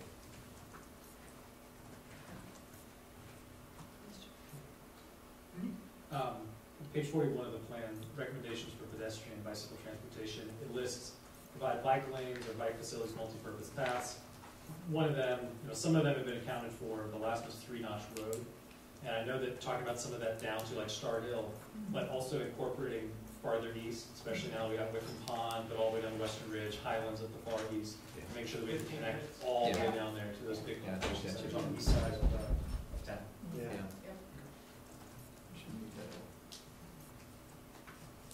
Okay. We kind of ran out of time with Joel, but I don't see that there's a lot of priority given to the National Bike Route 76 that comes through, and it seems to me we ought to address that. Moving its dangerous sections to other ways to get through will be really important thing. Something, I think with the Adelaide rezoning request a number of years ago, there was a very clear conflict shown between the colors on the map and the text in the narrative. Yeah. So addressing that as we go forward. And in general, I think in the old days, we were much too cavalier about having large numbers. 6 to 36 is such a wide range that you're always stuck with 30 to 36, even where it's completely inappropriate. So I would hope there'd be a better way to divide those down into smaller sections, 6 to 12s, 18s to 24s. I mean, I think that we get better product if we're being a little more refined about things. And mapping with a fat magic marker always gets us into trouble, and that's all we had. But that's why all that yellow, we thought that yellow looked pretty okay, but it wasn't, because it ended up being the potential of 93 Well, we're going to units. talk about land use another time. Right. So these are just a whole list of other things that need to be added to the list, that's all. Sure. I mean, in all honesty, we could use more time just about transportation. You know, I mean, we have time. I mean, we can add it, we don't have to be boxed into this meeting just to do No, this is like a transportation. preliminary, like all of us should. I mean, should everyone get up to take date. this away and like, I think we should bring it back in April, and then people have thought about stuff and ways to prioritize. What I can do too is I can send out this list after this, you know, tomorrow morning or sometime. And when you guys have comments, please send them my way and I can add it to the list. We can start a running tally of what needs to be talked. Yeah, I think like, I mean, as I understand the point of Andrew leading these monthly things leading up to the fall actual revision is so that the committee, at least, and like anybody who comes to the meetings will like have a good basic understanding of the plan and what our goals are for the update, rather than just going in and having to do a lot of education all at once.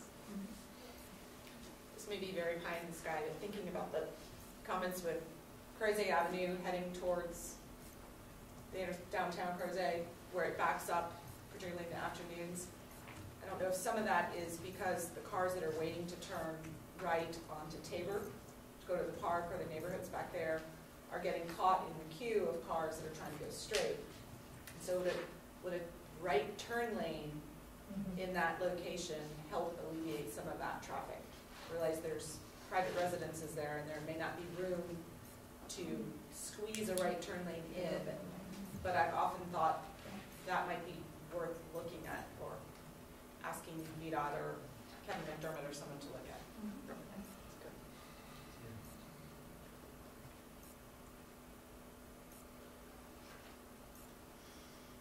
Anyone else not on the CAC have any thoughts on topics, or also just do this bold, red, highlight, Yeah, I mean, clear out. put all the formats on Yeah, I think And do, I'm sorry.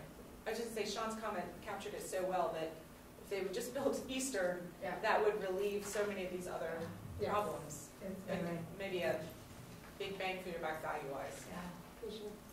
And I think, like, to Kelly's point, you know, about Joel showing us the, 64 interchange that doesn't matter to you, like, you don't drive that way. I mean, I think it's just, to us, it's a call to action to, Ann has to deal with. I mean, there's needs all over the county, and there's supervisors representing those that want to see those needs met. So I think maybe, like, you've had to pull Eastern Avenue back out of the weeds so many times. So getting people out to talk about it, to get there to be a greater understanding about all the pressure this would take off, that this is just this little connection we need to make, that people don't. I mean, that's Ann's job too, but that's our job as a community to get out. You can get out, you can speak in front of the board, you can speak in front of planning commission, really the board on that one, to say why this is so important, because they're not into the details that she knows about what that's gonna do for us if we could get that connection, so. And tell your neighbors too. I mean, part of our growth issue is that not everybody's been here for the number of years that some of us have, and they might not know how many times Ann has pulled Eastern Avenue out. Right. But Joel's showing us some of the bigger picture things, kind of puts it into perspective that we need to, of course they can't get all of it, so we need to pull those ones that maybe there isn't a clear message about why this is so important. We can keep helping you pull it out of the weeds. Yeah, I'm summarizing that as just advocacy and how to make sure this plan is accessible and easily readable. I know we tried to work on that with Rye, and that looks a lot different than any other plan we've done. All right, I think we're trying to continue. last comment from Paul, because we got to clear out. Well, I just want to say, Eastern Avenue has two ends. Licking Hole Creek is on the south end, but there's also the tunnel under the railroad track on the north end that has to happen at some point. Yes. All right. Yeah, do we have, and thank you first to Sandra, because this is her last meeting. Oh. She's relieved of the meeting. Well, please keep coming. Yeah. It would be Yeah. great to have you there to jump up and down. You can sit just a couple feet back and still turn in. You can keep your name tag and You have time for just one question? You have time for one question? Sure. Did Joel address one thing? He talked about 3 projects, X number of dollars going to contracts for bids. But I never heard him say he could prioritize those 3 projects. Did he or not? It I think we all have to They get all- our the budget. budget. Right, so it all, but that doesn't mean all 3 projects start at the same time, correct? No, that's going to be up to the contract. Yeah. I'm hoping he has some input, that's all I'm trying to say. Thank you. I was thinking that same thing. I mean, I guess, come on, I hope ours gets. And do we have another person joining us in April, like, to fill Sandra's seat? They should be coming up for appointment in April, and there are some applications.